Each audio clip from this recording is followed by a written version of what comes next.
Hello students, आज का हमारा टॉपिक रहेगा रिवैल्यूएशन अकाउंट। रिवैल्यूएशन तो सबसे पहले हम देखते हैं ये होता क्या है। इसको अगर हम 2 पार्ट्स में स्प्लिट कर दें तो ये होता है रिवैल्यूएशन। हमें किसी भी चीज को दोबारा से वैल्यू उसकी दोबारा लगानी है, मींस रिवाइज्ड वैल्यू की बात कर रही हूँ मैं।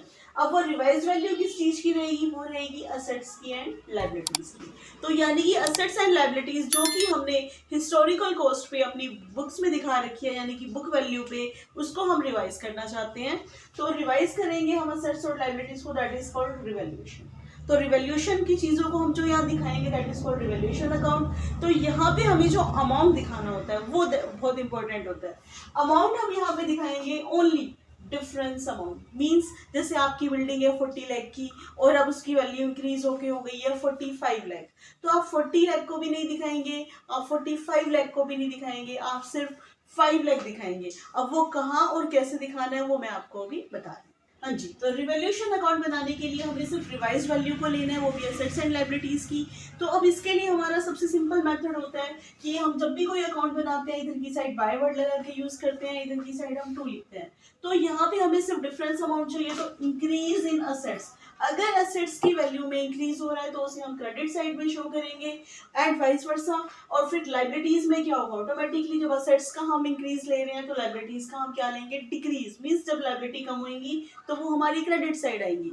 आप एक साइड को ही अच्छे से समझिए और दूसरी साइड को आप उसका अपोजिट करके मींस वाइस वर्सा करके लिखिए, जिससे कि आपको कभी भी याद करने में प्रॉब्लम ना हो और मर्जिंग ना हो।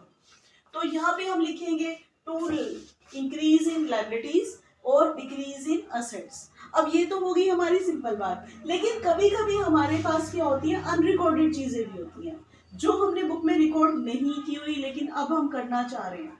तो कोई भी अनरिकॉर्डेड असेट है तो वो आपकी क्रेडिट साइड में आ जाएगी, जबकि कोई भी अनरिकॉर्डेड लायबिलिटी है वो आपकी डेबिट साइड में आ जाएगी।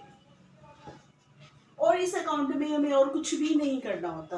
अब अनरिकॉर्डेड एसेट यहाँ इसलिए आते हैं कि पहले उसकी वैल्यू हम 0 मान लें और आज की डेट में जो भी वैल्यू हमें गिवन है वो, तो ये इंक्रीज इन असेट हो जाएगा। दैट्स व्हाई हम अनरिकॉर्डेड एसेट को यहाँ लेते हैं एंड अपोजिट साइड जाऊँ तो अनरिकॉर्डेड लायबिलिटीज को हम इस साइड लेते हैं।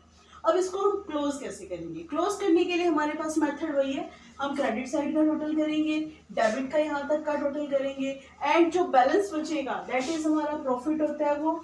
और प्रॉफिट को हम कहाँ लिखेंगे? To profit transfer to. Suppose मैंने यहाँ पे सपोज किया दो ही पार्टनर है ए और बी, तो यहाँ पे मैं अमाउंट लिखूंगी ए और बी का और टोटल बाहर आ जाएगा, that is my difference amount और माय बैलेंस अमाउंट। क्योंकि हमारा यहाँ पे जो टोटल आएगा दोनों साइड वो क्या आएगा? इक्वल आएगा। हाँ, लेकिन कभी कभी हमारा डेबिट साइड का टोटल ज्यादा आता है तो हम क्या लिखेंगे? By loss transfer to partners capital account. तो वो केस के ऊपर डिपेंड करता है कि हमारा क्या होगा। हाँ जी, अब हमने रिवैल्यूएशन अकाउंट ले लिया, लेकिन अब क्या होते हैं? अब हमारे एग्जाम ऑब्जेक्टिव पे आते हैं, तो हमें रिवैल्यूएशन का दूसरा नाम भी पता होना चाहिए, that is called profit and loss adjustment account, जिसको हम शॉर्ट फॉर्म में कह देते हैं अपना P&L एडजस्टमेंट अकाउंट। तो ये भी हमें पता होना चाहिए क्योंकि अब हमारा ऑब्जेक्टिव पेपर आता है, हमारे MCQs आते हैं, तो ये ऑप्शन हमें पता होनी चाहिए। तो ये सारी चीज़ें थी हमारी रिवैल्यूएशन अकाउंट के रिगार्ड में। तो अब यहाँ पे हम कोई भी क्वेश्चन भी कर सकते हैं। असेट्स की वैल्यू में जो जो जितने अमाउंट से इंक्रीज हो रहा है वो आप क्रेडिट में दिखा दीजिए, लायबिलिटीज में डिक्रीज वो भी क्रेडिट में दिखा दीजिए एंड वाइस वर्सा। आप डेबिट साइड दिखाइए और अकाउंट्स को क्लोज कर दीजिए।